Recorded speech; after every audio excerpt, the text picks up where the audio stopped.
Chinese evergreen plant. এই দেখুন, এই গাছ সহজেই আপনি বাড়িতে করতে পারেন।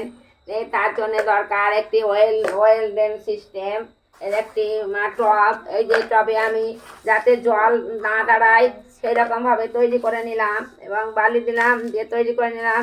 এইবার এতেও লাগবে যাতে জল গাছের গোড়ায় না দাঁড়ায়।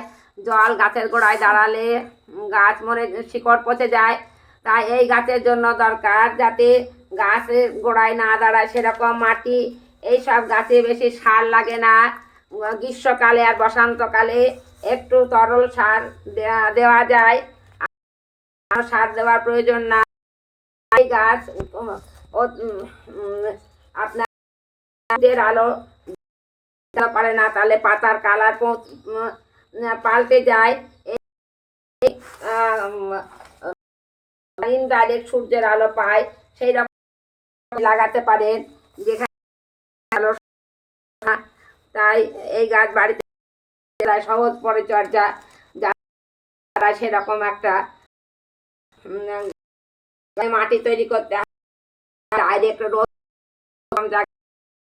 কিন্তু করে পর্যাপ্ত পরিমাণে যাতে সেটা আপনাকে দেখতে হবে, দিতে হবে, মাটি শুকতে হবে, জল দেওয়া যাবে। তাই বলছি এই করুন, আপনার ভালো লাগে ভিডিওটি।